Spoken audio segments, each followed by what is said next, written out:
The opinions expressed in the following program do not necessarily reflect those of Invisible Wounds or Whiteman. Please be aware that the content of Fireside Chats with Deborah may contain sensitive subjects such as suicide, grief, violence, PTSD, and other mental health conditions. By discussing these subjects, we will decrease stigma, bring awareness, and hope. If you need support, please reach out to trusted contacts, family, friends, call your doctor, or go to the closest emergency department. Call helplines such as Boots on the Ground at 1-833-677-BOOT. We hope this series helps build self-confidence in you.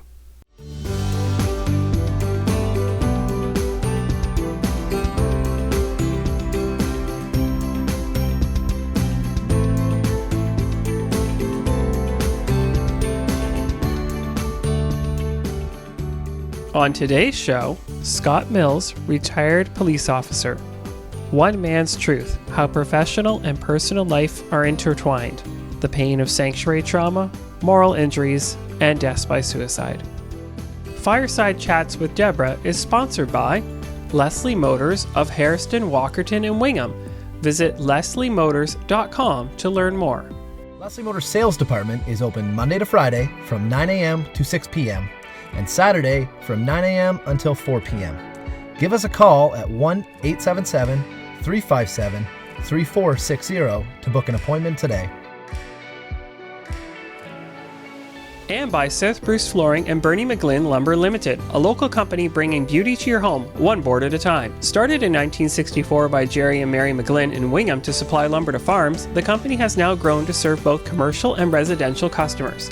In 1983, Bernie purchased the company from his father and still owns and operates it with his wife Doreen and their children Lucas, Sheldon, and Sharina. You can visit them yourself in the South Bruce Flooring showroom north of Mildmay. A great selection of hardwood flooring and lumber sourced from Midwestern Ontario, along with byproducts of sawdust, mulch, and wood chips. For more information, go to southbruceflooring.com or call 519-367-3215.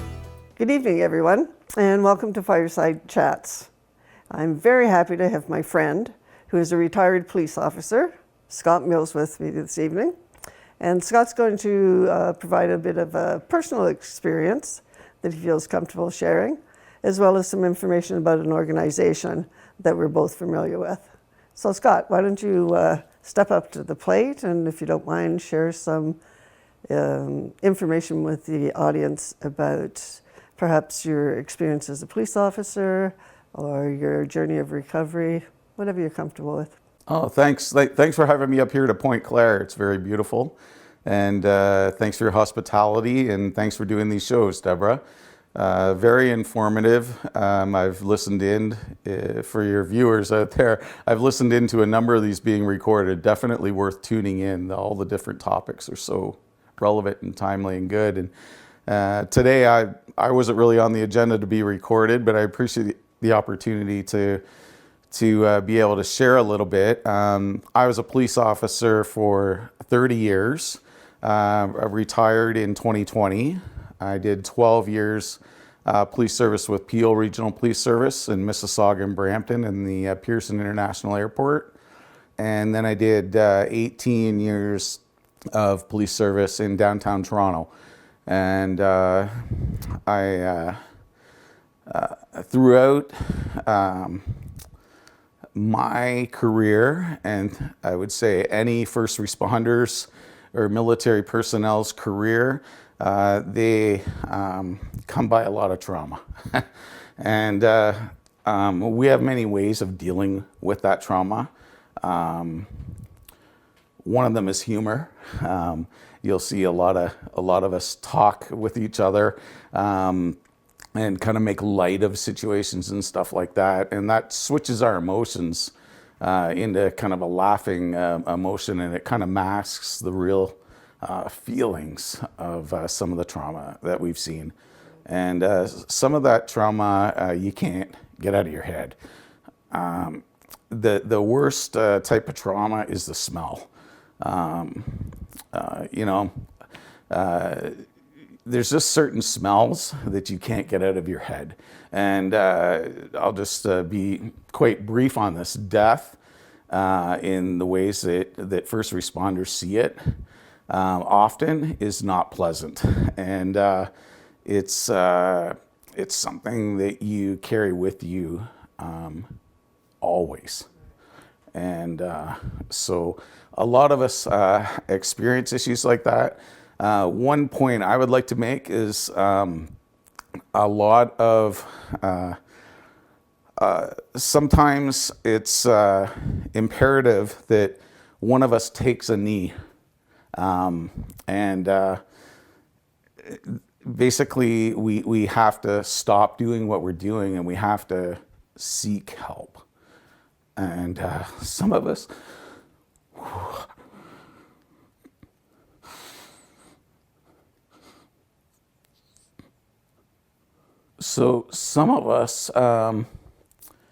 it affects your personal life. It transgresses from just work into your personal life. So some of us get forced into taking help. Some of us get arrested. And that happened to me. Scott, I hear what you're saying, and I just want to let you know that in working 25 years in addiction and mental health, primarily a lot of times with police, that you definitely are not alone in that, and you know that. Yeah, no, I realize that. So and I appreciate you saying that. The point I'm trying to make is that when you're in the first responder community, the trauma that you face at work transgresses into your personal life. And in the legal world and the WSIB world and your back to work world, all that type of stuff, they tend to want to make a differentiation about trauma that you've been subjected to on the job. And they'll say, well, no, the person was experiencing marital difficulties, or, their father died or something like that. And like everybody else, we're all human beings, and that does happen to us, but they're so intertwined. So I guess the key point I want to make in a show like this is that you cannot separate personal and professional with the trauma that a first responder has. If somebody is taking a knee, seeking treatment, seeking help, it's not solely because of a personal reason. It's not solely because of a work reason. They're synonymous. And the law needs to catch up with that, and the policies need to catch up with that. And it's very frustrating as a first responder to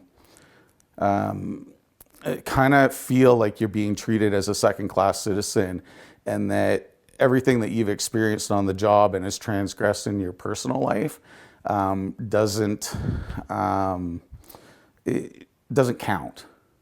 And they're just having marital problems, right? And you see the numbers of first responder suicides are very high. And Workers' Compensation Board will even actually say, I know of some cases like this where they've actually denied a claim when an officer has died by suicide because they say that it wasn't work-related. It's all work-related. So the further that we can come to do that, the better. And some of my personal journey, arrested twice, in a locked psych ward for 2 weeks, been in a rehabilitation center as an inpatient for 8 weeks. A message that needs to get out there to others that have been in my situation is you can overcome that. You can learn to live with it. With the right policies in your organization, I was very fortunate in the Toronto Police Service. they supported me 100% of the way. They helped me back to health. They helped me back to working full time. And I was able to retire, get my 30-year bar for service. For the viewers that don't know, there's an exemplary service medal after 20 years that you can get. And after 30 years, they added a bar to that. So I got my bar. And going through all that, you're able to see the light, move forward, and be successful, and hold your head high. And it may feel like this might be hard to watch for some people, because I'm emotional a little bit about it right now, but I'm successful now. And I want every cop out there, every ambulance personnel, every firefighter, every military personnel to know that you can go very low and you can come back. And that's the resiliency. And, I'm one of the organizations that was helpful for me was Badgerlife Canada. And I just happened to be wearing this sweater that they gave me. One of the things that I did and do to help deal with my trauma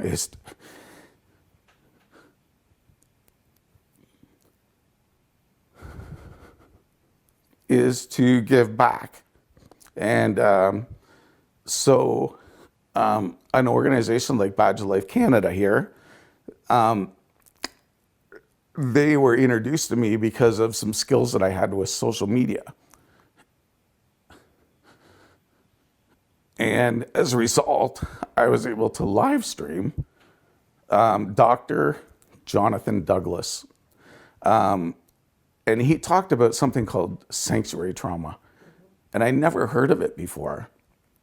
And a bell went off in my head that I was experiencing sanctuary trauma, which essentially means that you feel betrayed by some of the organizations that you work for. And, not all. It's not an across the board thing for me or for many people, but it's a betrayal by people that you think are there to protect you that don't protect you. And he coined that term at a Badgerlife conference, and I live streamed it. And because I live streamed it, it all archives on YouTube. And just what you're doing here today is so important because people can hear what's going on in the room because it ends up on social media. And I've been, for instance, the sanctuary trauma, I've been able to give it to so many people. Watch this. This is what you're experiencing, right? So the work of invisible wounds is so important because it gives a vocabulary to us as first responders that are going through stuff that we can't quite verbalize and tell people how we're feeling. And so I really think it's so important. So that's kind of my story in a nutshell about, I could go on and on and on about my story. I don't talk about it very often, but today, just by chance, I get a chance to talk about it.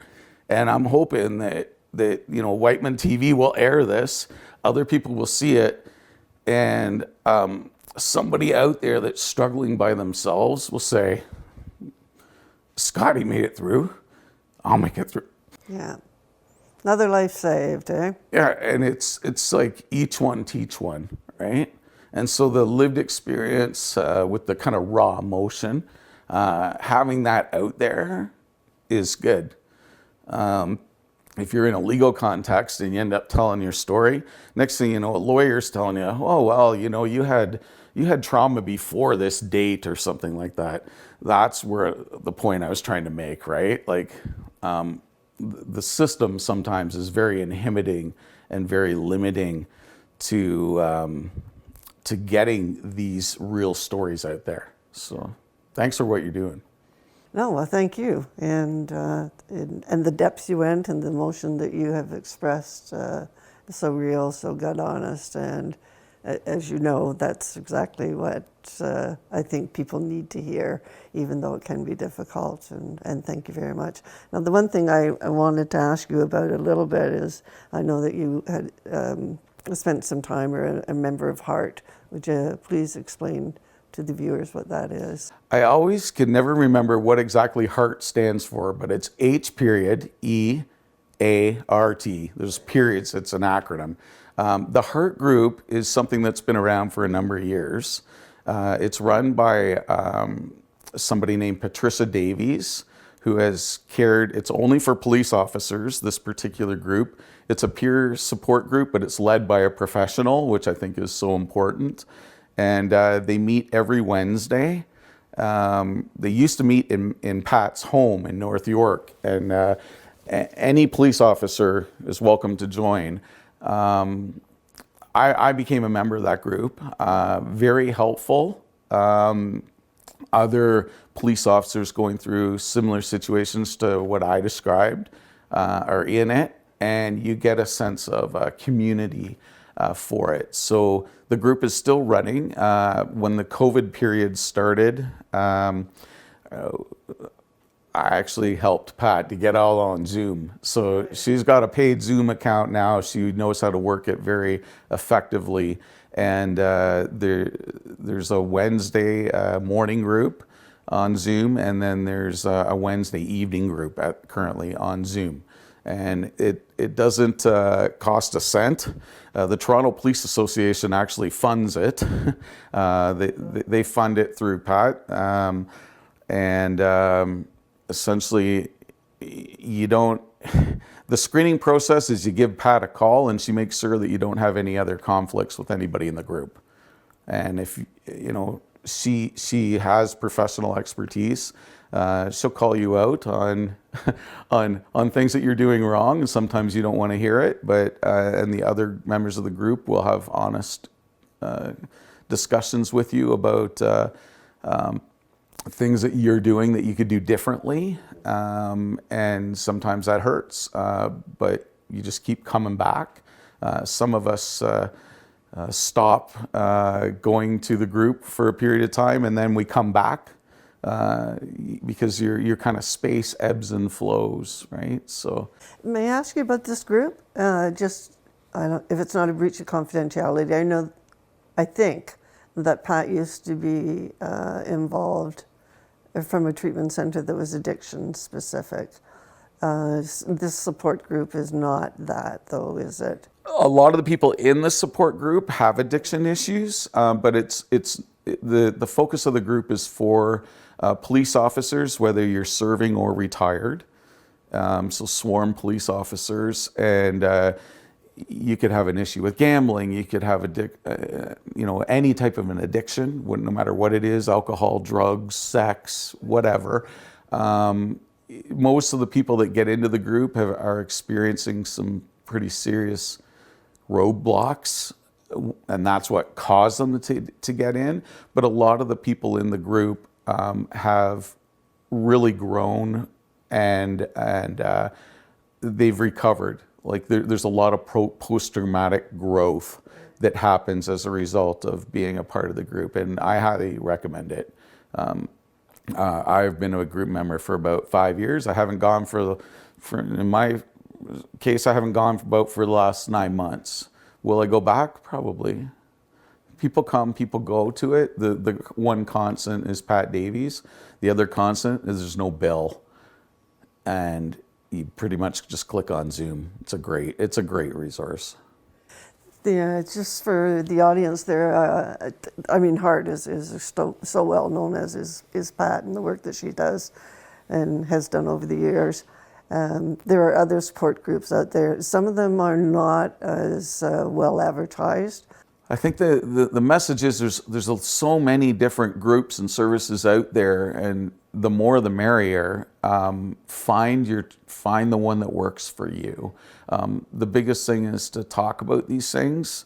The more you talk about it, the better you feel, and then the more productive you are, and the safer you are and everybody around you are, because the symptoms of post-traumatic stress and major depressive disorder, it doesn't matter what you're diagnosed with or what you think you have, the symptoms are the same whether you're diagnosed or not, and they can affect your interpersonal relationships with your partner, with your kids, with your neighbors, with your coworkers, but most of all with yourself.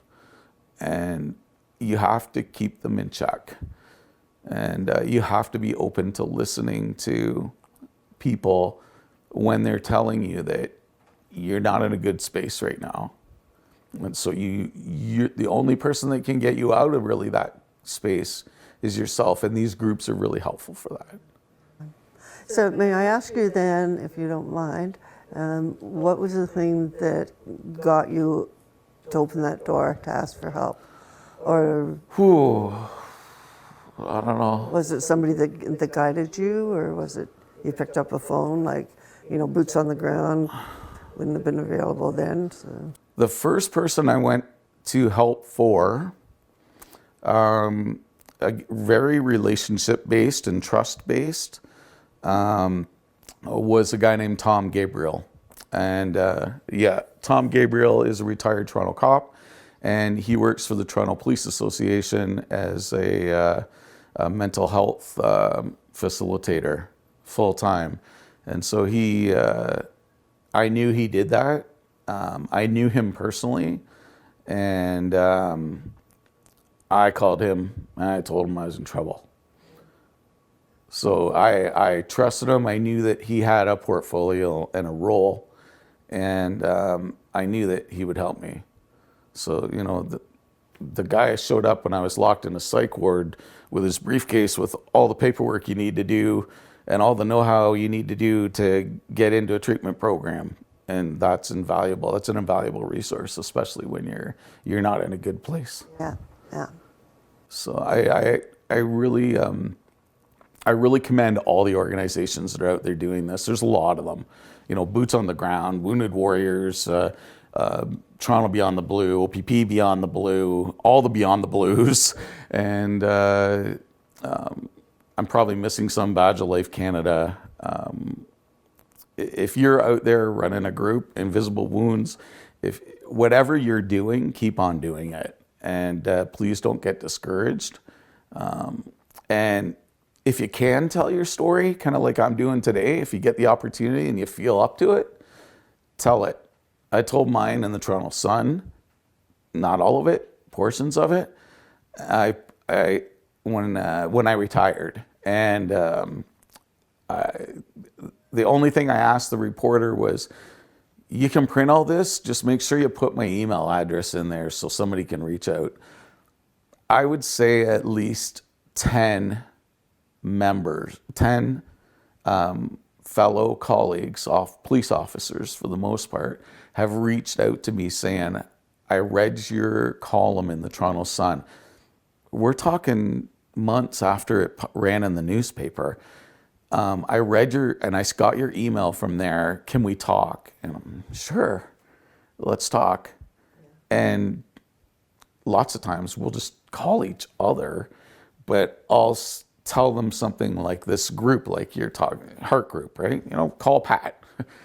These things aren't, when you hear it from somebody that has been through it, it makes you act, and it gets you into a better spot, and you can be happy. Yeah. And I think that's really important. And I get frustrated sometimes because although I mean, I totally understand about being diagnosed with PTSD and bipolar and all those types of things, but the whole thing about people feeling or believing that that's it, like you said, it's the end of the road, I'm never going to recover, or the fear of what is recovery going to look like, or the fear of if I give up my badge or if I give up my flash or whatever I've got on, depending on what the profession is, who am I going to be? what am I going to be, right? Because with you've been a cop for 30 years. What's your identity after? Some people go into the PTSD identity, and that's why they stay stuck, and there's no movement past there, and then other people, they don't get the help that they need, and they resort to death by suicide. Yeah, I couldn't agree with you more on the identity piece. Having my badge taken away from me twice, because you get suspended when you get arrested, right? And it's debilitating. And I got more suicidal after that. And, if you're in that spot out there, you feel like nobody cares. And, you mentioned the suicidal ideation. My message to anybody out there that is considering suicide, who's a first responder, is think about your kids. If you think about your kids, if you have kids, their likelihood of dying by suicide goes up exponentially if you die by suicide. I didn't know that. A psychiatrist told me that when I was locked up.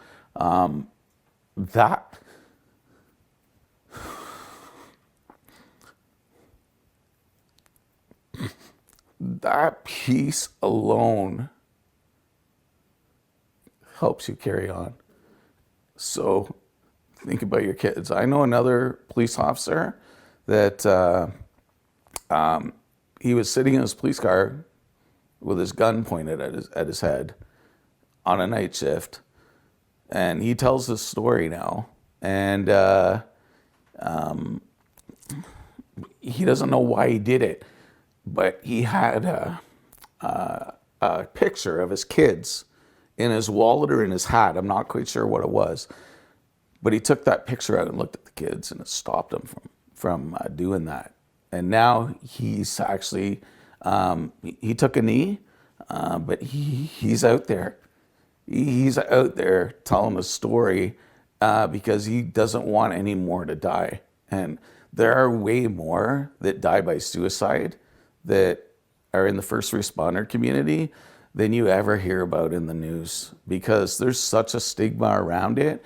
Families don't want to discuss it. For every one that you hear talking about it, there's 10 more that never said a word. And that leaves everybody around the entire situation wondering what really happened. Well, it's not only that, I think. I mean, I know that 3 years ago, right, when we had the spike with the OPP, deaths by suicide, remember? Yep. Right. And yes, it wasn't just the fact that people had to grieve the loss, the ones who knew about the loss of the death by suicide, but it was the colleagues that were dealing with the survivor guilt that never got treatment. They never got acknowledged. They were carrying the guilt with that, and I wasn't able to set up an intervention. I suggested it, I recommended it, and it never got done. And I didn't think that was really the best decision that was made for the officers that were the colleagues of those individuals. I know that police services and fire services, EMS services, and the military, there is a big push on to get help for anybody that wants it, but a lot of that is, they've made the first steps. The resources are there, but it's kind of up to the individual to reach out to them, right? So the more we can reach out proactively to people that we think might be experiencing some issues, the more, and open up the door to the dialogue, the more chance we have to help some of the people closer to those situations, because it's not pretty. I remember my boss,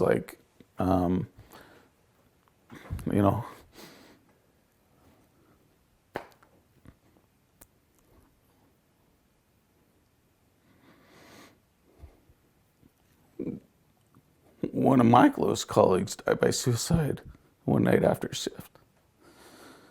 And I remember my boss, she's like, I didn't want to call. She's like, I didn't want to call you and wake you up and tell you. But, 7 o'clock the next morning, she was on the phone with me. And you start to, because, you see these people, you work with them, you call them when stuff's going wrong at work, like you save lives, right? And they're gone. And you do feel guilty, but what could I have done? But, reach out. It's just really simple. You just have to do your best, and you can't hold that guilt yourself. Reach out, text people. A simple text. Like I got one of my buddies out to a social occasion a couple weeks ago, just by texting him good morning. He told me that. He goes, I would have stayed home because he's depressed, right? And he goes, you got me at good morning. I didn't have to say, I want to see you tonight. Get your butt to the social event. He goes, it was the good morning, right? So it's really the little things that count. How are you? I'm here for you. Here to talk whenever. And we have to look out for each other. We have to look out for ourselves. And that's worth its weight in gold. That whole thing about the peer support, and having that there, those ties that bind so tight. Yeah. So thanks to everybody doing peer support. Thanks to everybody out there trying to help us. And thank you to you for being here today and sharing so deeply and talking about so many different subjects, and to the audience who is probably reeling a little bit, I would think, because of this. As Scott said, if somebody's been triggered or if somebody's thinking about suicide, for God's sakes, pick up the phone, call somebody that you trust, and talk and get some help. Because as Scott can validate, after X amount of years, there's hope, there's help, happiness, there's enjoyment, and I can join your ranks. My story is different than you, but recovery definitely is possible. You don't have to live in that place that's so depressing and so hopeless. There's hope out there. And there's a lot of us out here, right? Yeah, we're out there. So hope is there. Hope is life. Yeah, absolutely. Thank you very much, Scott. Hi, I'm Laura Klusterman, the new Executive Director for Badgerlife Canada. My background is in policing. I've been involved with Badgerlife Canada since 2021 as a peer supporter.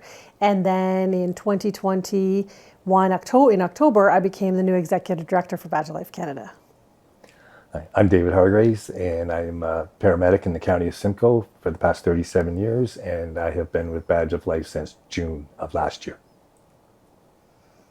I was on the board of directors for Badgerlife Canada, and then I became the executive director in October 2021 when Bill and Lynn Rusk decided to move on and start another journey in their lives. And as the new executive director for Badgerlife Canada, I have taken the approach of proactive restructuring some things, and we want to become the networking organization for other organizations to come and join us in moving forward. The changes that I want to make with Badgerlife Canada are to bring together resources, organizations to work in a positive manner moving forward. So we have other organizations that have come to us to say, can I be a resource to fill in the gaps? There are several organizations out there that are doing some absolutely amazing work that nobody knows about. So what we at Badgerlife Canada are trying to do in our proactive restructuring is to bring those organizations together so then first responders, Canadian public safety personnel have access to them. Peer support has changed my recovery in that it's augmented my my therapy and my treatment since I left Bellwood. What it has allowed me to do is add to the tools that I have learned in my therapy, and it's given me a safety net or a safe place to go, where you're not judged. And when you first go to a peer support meeting, you think you're the only one that feels that way, and it's nerve-wracking to go to your first meeting. But once I was there, and everyone was so accepting and understanding, that's the thing. Because other people outside of peer support, they support you as best they can, but honestly, they can't get it because they haven't been through that. And that, I think, is the strength that I've drawn from the peer support, is that you're with people that get it, and there's no judgment, and you feel safe to be vulnerable and talk about your emotions and your feelings, and you don't feel like you're speaking a foreign language. It's a very safe place. For me, I felt it was a very safe place to be and to grow. So Dave mentioned the stigma and, in moving forward in someone's journey and the organizations that can help and how they can hinder someone's journey. Badgerlife Canada is all about transforming the culture. We have the education piece to allow organizations to learn that, a traumatic incident, it's not if a traumatic incident occurs, it's when, and how the organization can assist their members in moving forward in their journey. So we address issues like sanctuary trauma, moral injury, perceived injustice, because leaders and managers need to learn and know that they have a role to play in the recovery or in the journey of their members. So Badgerlife Canada, because we want to promote the education piece as well as the post-traumatic growth piece, then we are going to come in. We have organizations, we have accredited professionals that will come in and help you learn that, help organizations learn that this is what they can do to take a proactive approach. Because so often we do tertiary prevention, we need to do primary and secondary prevention as well, and that's up to managers and up to leaders. In 1985, I became a medic in the county of Simcoe, and have been a frontline medic until 2000. Then I became a road supervisor, supervisor of operations, and then after a couple of years, I missed the road and realized I wasn't really cut out for the management side of the job. And I've been on the road since then. February of 2021 is when I realized that there was a problem, and I needed to reach out for help, and that was the hardest step. When I reached out for help, I was put in touch with a psychologist, and I was diagnosed with PTSD and alcohol dependency. And after that, I followed up with 3.5 months in Bellwood, which is a hospital in Toronto, specializes in those issues, in the mental health issues. When I left Bellwood in June of 21, I continued with my psychologist, and I continued with my exposure therapy with my occupational therapist. And at the encouragement of my psychologist, he suggested that I try Badge of Life. There were online meetings on Monday nights, so I signed up for that in June, and I've been attending weekly since then. The understanding of PTSD has changed over my career in a way that I didn't even know what PTSD was. I don't even think it was a thing when I started in 1985. When I started, I noticed it was the old boys club, and you were just expected to suck it up, go to the next job. You didn't talk about how that call may have impacted you. You didn't talk about your feelings. You didn't talk about your emotions. It was the big boys don't cry mentality. Since then, I've noticed probably, I would say in the last 10 or 15 years, that's when it really started to be talked about. We have a long way to go, but I find that the newer medics that have been coming on, the new recruits in the last 5 or 10 years, are much more open to speak about mental health issues, and it's not a taboo subject anymore. But I think it's going to be a change that is unfortunately generational, because people don't like change and they stick to their old beliefs, and the new ones now are just more comfortable in talking about it. So it is changing, not as fast as most of us would like, but it is changing for the better.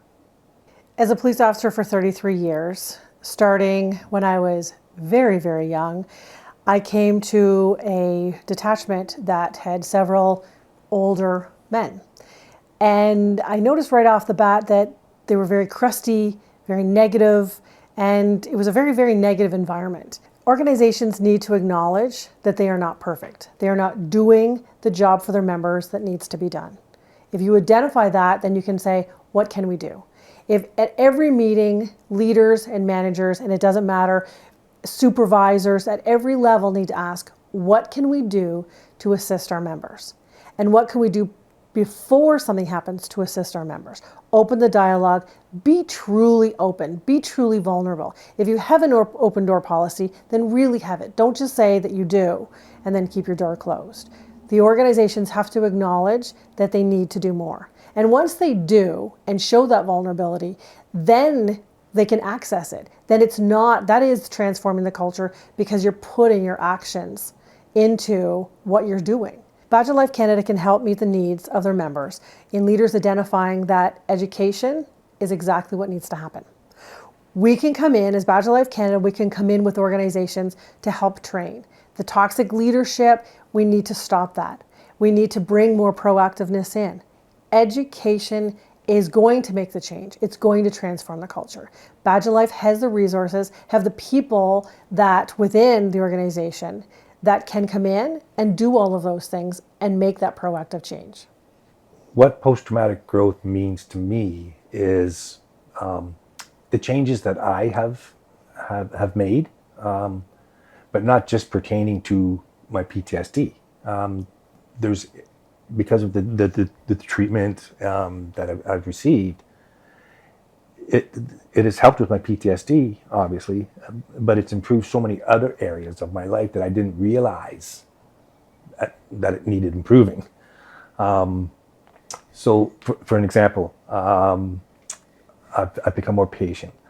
I used to be irritable at the drop of a hat, and now with the treatment, I'm much more empathetic, accepting, and it's the saying, you don't judge someone else because you don't know what they're going through at the time. And I've really taken that in, but it's not just because of my PTSD, it's with people that aren't injured that has lent itself to, as far as dealing with other people. So the growth that I've had from the treatment with my PTSD has bled over into the rest of my life, as far as relationships, with work, with a number of things. The hurdles that I had to overcome to get help, the biggest hurdle that I had to overcome was myself. Admitting that I had a problem and I needed help was huge. There's a lot of shame and guilt that I felt in reaching out for help. Once I did, I was very surprised to find the support that I had with family, my sons, my siblings, support from them, some coworkers that I shared, my struggles with. And once I did, I had help from a physician friend of mine that did the paperwork for me to look for help. But what the struggle after that was, I had to advocate for myself. I didn't just get the diagnosis and my treatment wasn't delivered on a platter to here you go. I was making emails every day. I was phone calling every day. So the struggle with that was that you have to advocate for yourself. No one's going to do it for you. And to navigate those waters when you've never had to do that before is scary. But I was very fortunate to have a psychologist that understood those struggles and helped me with that. But once you get that ball moving and you face up to the fact that you have a struggle and you have an injury to look after, as long as you advocate for yourself and you have a core group of people that support you, those hurdles become a lot less. Well, since I've been with Badge of Life Canada, I think the change that I see most in myself, my life is manageable now. It was chaos. I was creating my own chaos before last year. With Badge of Life and augmenting my treatment, my life is manageable. I have control of things that, because of my injury, were out of control. So that when your life becomes manageable, you have more peace within. And then once you have that, then that can't help but impact the rest of your life into whether it's your relationships or your self-worth or that kind of things. So I think that's the biggest that I've taken away from it. Currently, Badgerlife Canada offers programming in leadership and also in peer support as well. So the leadership program is for organizations to learn how to lead in a positive and proactive way. And the peer support program, of course, is one of our strongest programs with being Monday night, like as Dave said, with the impact of the journey.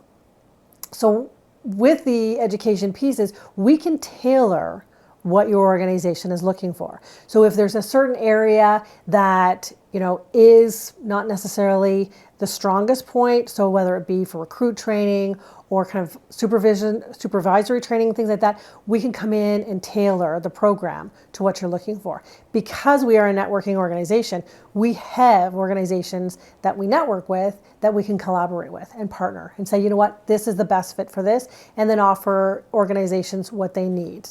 Collaboration is so important in transforming the culture and reducing the stigma, is because no one is an island. No one is going to get things done on their own. No organization can get things done on their own. That's why it takes a team approach. And as soon as people know that we are working as a team, and it doesn't matter whether it's an organization that comes in as a team or a person that comes in and comes into the peer support or into the organization of Badge of Life, it's a team environment. There's no empire building, no ego. It's all about collaboration because everyone has strengths and weaknesses. So let's work on that. Let's say, you know what, this person does this really well, this person does this really well, and let's work together because shoulder to shoulder, we are a lot stronger than just one. The reason that I started to volunteer with Badge of Life Canada is actually a very selfish reason, because it helps me. That's probably the biggest reason why I did it. I was at a point at the end of last year. I've been having therapy for almost all of last year. And after attending the meetings and learning so much there, I was at a place in my recovery, and I talked about it with my psychologist, and he agreed that I was at a point where, yes, I'd still need to work on things, but I'm also at a point where I can start to get back now, and that will help in my journey, in my recovery. So the opportunity came up with Badge of Life to volunteer and to facilitate, and they allowed that to happen, and they provided the training for me to be able to do that. And I took that training at the end of last year, and I've been facilitating at meetings ever since then. And because of that training, now Badge has put me in a position where now I can share that training with other first responders, putting on workshops. We have one coming out now that's geared specifically for paramedics, for example, because of my life experience with being a paramedic and a psychological injury. My hope for individuals that come to Badgerlife Canada, that we play a positive part in their journey. I mean, Dave's a perfect example of, you come to us in a station in your journey and proactively we move forward. And not only do we, for someone to move forward, for someone to come and say, you know what, I want to help along the way. Because Badgerlife is volunteer driven. And we always need volunteers that are in a healthy spot, that have the lived experience, which is so important, because that comes back to the trust factor. So when someone says, I need to speak to someone about, my background, then we have that. My hope for Badgerlife Canada and for people that come here is to be positive, because there's so much negative now that's going on around us. We need to empower. We need to build people up. We need to have first responders and Canadian public safety personnel know that they may be in a very dark space right now, and it's temporary. We can move forward, we can grow. For example, to change the culture and to reduce the stigma, one of the people that we have come on Monday night said, I'm afraid of what I'm doing and what's occurring with my small children. And I remember saying to him, you are teaching your children to open up the dialogue, to transform the culture. So again, it's vulnerability that he showed to say, you're right. I mean, I need for my kids to see that it's okay not to be okay. It's okay to have a bad day. If we don't do that, if we don't show vulnerability, then we're never, ever, ever going to break the stigma. And I think that that's very, very important. The hope I have for other organizations going forward is I hope they have the willingness to change. I hope that they look at themselves and not just check boxes. It's easy to say, oh, we have this and we have this and this. But like Laura said, if you say that, but if your door is closed, then it's nothing but lip service. And you're not. If anything, you're creating a different type of trauma, sanctuary trauma, where people will not trust that organization now. So my hope for organizations going forward is that when they acknowledge that things need to change and that they're open to change, and then they implement that change. And that's where I think they need to go. The biggest barrier that a first responder has to overcome is themselves initially. Because it's not easy as a first responder, because we're so used to being in charge and doing things, like perfectly or try to do it perfectly. So the barriers is when you realize you're not perfect and you are injured and you need help. Because as the primary role of any first responder is to help other people. And it so much goes that way that we're uncomfortable asking for help because we're the helper.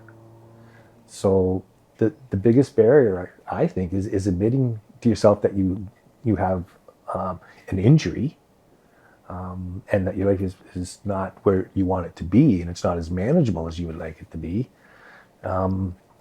Then once you admit that, then you can start your journey. When I was realizing that I needed help, the stigma that I felt at the time was that I was unique. And I was the only one that ever felt this. And I felt that I let people down. There was a lot of shame, self-imposed shame, and guilt. And I didn't think I was, if I was stronger, I wouldn't have been injured. And that's not the case. You don't have a choice. It doesn't matter how strong you are. Like Laura said, it's not if trauma is going to happen in your life as a first responder, it's when it's going to happen. So the stigma that I imposed on myself, for one part, self-imposed, like I say, was the shame and the guilt. And also the stigma was how I was going to be perceived with my coworkers and my family and my sons. You try to be the dad that, set the example and look up to. And that was so misguided with that stigma, because the reality of it is, what I've shown my sons is that it's okay to admit that you have a problem. And like Laura said, you have a bad day. That's okay. That's more powerful than saying, no, nothing bothers me. So once I got my head around that stigma, and if anybody else is looking, I think that they have an injury as well. If you have those kind of feelings that I had, I think if you flip it a bit and look at what you're really doing, then that eliminates a lot of the stigma. And the stigma is self-imposed. It's our perception of the stigma. We project what we think onto what other people are thinking about us. And that's probably not even the case. Dave, I want to thank you for, number one, taking this leap of faith with me as during this interview. And I'd also like to thank you for being a peer supporter. And I'd like to thank you for kind of like going on this journey with all of us at Badgerlife Canada. Absolutely, you're encouraging. It's amazing. It's amazing to see. And just thank you for being awesome. I appreciate that, Laura. And I would like to thank Badgerlife, because I would not be sitting here today if it wasn't for my treatment. And Badgerlife has played such a huge role in that. I'm grateful. That's awesome. Thanks. Thank you. Invisible Wounds will host events promoting mental wellness to first responders, their families, and civilians. Our upcoming national conference, the Invisible Wounds Conference for First Responders, will be held October 5th and 6th, 2022 at the Prince of Wales Hotel and Spa, Niagara-on-the-Lake. To find out more, please visit our website at invisible-wounds.ca.